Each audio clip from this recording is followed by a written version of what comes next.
और जहां तक बात है, मुझे दुख होता है कभी कभी ये देख के कि भाजपा के लोग ने पूरे देश को डिवाइड तो कर ही दिया है, लेकिन जब ये बंद गला पहनते हैं सुधांशु जी, और जिस टेलर से अपने कपड़े अपने कुर्ते पैजामा सिलवाते होंगे तो पहले नाम पूछ लेते होंगे, पहले बोलते कि इसी धागे से आप करिएगा, ये धागा इस मैंने जगह से आया होगा या इस खेत से इसका इसका चयन हुआ होगा, अब वो करिएगा।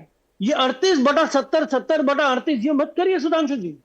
हमारे लिए 7 करोड़ वोटर्स है, वो हमारे सारे वोटर्स है। हमने ये नहीं पूछा कि आप हमको वोट दो, हम तो आप भी नहीं किया है, हम तो बोल ही नहीं रहे, हम तो मांग रहे हैं सबका वोट, और हमारा आपके रणनीतिकार का स्टेटमेंट कोट किया भाई साहब, हमने नहीं बोला। ये सुनिए अच्छा ठीक है मानव जी, अभी दूध का दूध पानी का पानी कर देते हैं। देखिए आपने उस स्टेटमेंट पर कोई जवाब नहीं दिया जिसे कोट किया सुधांशु जी ने भी और करण जी ने भी बताया कि ममता बनर्जी ने क्या कहा था रोहिंग्यास के बारे में, आपने उस पर कोई जवाब नहीं दिया। खैर दूसरी बात है, जिस 30% वोट बैंक को लेकर इतनी आपत्ति आप जता रहे हैं, आपको अच्छा नहीं लग रहा उनका ये स्टेटमेंट, तो चले ना आज मेरे शो पर ही कह दीजिए कि नहीं ऐसा कुछ भी नहीं है, 30% वोट बैंक से हमें कोई मतलब नहीं है, हमें नहीं चाहिए 30% मुसलमान वोट बैंक का कोई भी साथ, कह दीजिए, पता चल जाएगा अभी आप कितने पानी में। प्राची जी हम इलेक्टोरल पॉलिटिक्स में है, हमारे लिए 7 करोड़ जनता हमारे वोटर्स हैं, हम 7 करोड़ को विनती करते हैं। अब उसमें से जितना परसेंटेज, जितना क्या आप बैलेट खोल के देख सकते हैं, हम नहीं देख पाते। इनके पास तो सुविधा है, ये तो ईवीएम का मशीन देख सकते हैं, भाई प्राची ने यहाँ वोट किया है, ओ करण ने यहाँ वोट किया है, ओ मानव ने यहाँ वोट किया है, हम नहीं देख पाते भाई। हमारे पास माइनोकुलर नहीं है, हमारे पास एक्सरे नहीं है, इनके पास है। लेकिन मानव जी जनता तो देख रही है, मेरे दर्शक भी देख रहे हैं। 2 मुद्दों पर आपसे मैंने चर्चा करने की कोशिश की और दोनों ही मुद्दों को कितना स्मार्टली घुमाया है आपने, कितना स्मार्टली घुमाया। ना 30% पर बोले, ना ममता बनर्जी के बयान पर बोले। ममता बनर्जी ने अगर कहा था कि सभी रोहिंग्या टेररिस्ट नहीं है, तो क्या वो उस वक्त सही थी? आप अपने स्टैंड पर कायम है?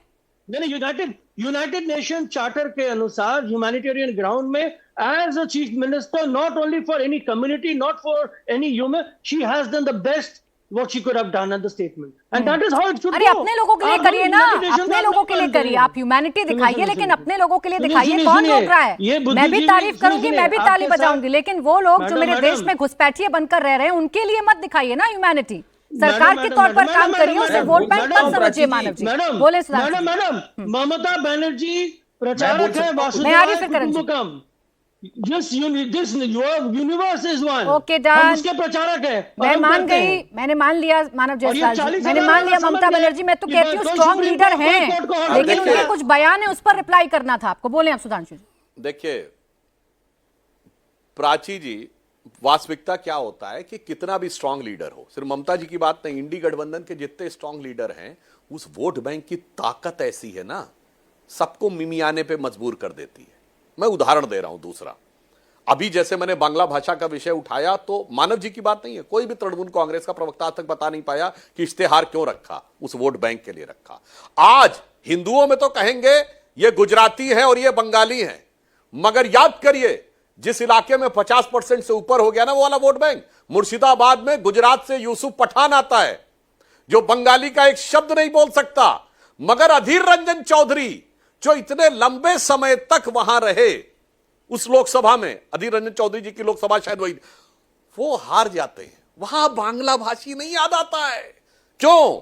उसकी ताकत है ना, वहां आप डिवाइड नहीं कर सकते भाषा के नाम पे, वहां डिवाइड नहीं कर सकते आप जात के नाम पे। और यूएन चार्टर की बात, ये हेल्प की बात, मैं कहना चाहता हूं, ये इंडी गठबंधन के सारे लोग, गाजा के लिए दिल में दर्द है, फिलिस्तीन के लिए दिल में दर्द है, हमास के लिए दिल में दर्द है, हिजबुल्लाह के लिए दिल में दर्द है, ईरान के लिए दिल में दर्द है। राहुल गांधी हो, सोनिया गांधी हो, इनके आर्टिकल्स पढ़ लीजिए, सीडब्ल्यूसी का रेजोल्यूशन पढ़ लीजिए, ममता जी के बयान पढ़ लीजिए। बांग्लादेशी हिंदुओं के लिए कोई दिल में दर्द नहीं रहता है, सब चुप्पी, ना किसी ने यूएन पे बोला, ना किसी ने बोला, कोई नहीं बोलता है इसलिए। और उसमें मैं कहना चाहता हूं, ये धमक होती है कि झुकती है दुनिया, झुकाने वाला चाहिए। अगर कोई जय फिलिस्तीन असदुद्दीन ओवैसी बोलता है तो ममता बनर्जी जी, सॉरी, ये प्रियंका गांधी जी फिलिस्तीन का बैग लेके चली जाती हैं।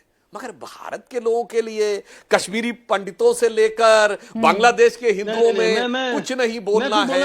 ये मैं दर्शकों के लिए कहता हूं, चूंकि पूरा इंडी गठबंधन, अगर एक शब्द में कहूं, तमिलनाडु में भी चुनाव हो रहे हैं और वो कॉन्फ्रेंस करते हैं इरेडिकेशन ऑफ सनातन धर्म, यानी हिंदू धर्म का समूल नाश। तो एक पंक्ति में कहूं, ये पूरा इंडी गठबंधन सनातन धर्म, हिंदू धर्म विध्वंसक और घुसपैठिया संरक्षक है।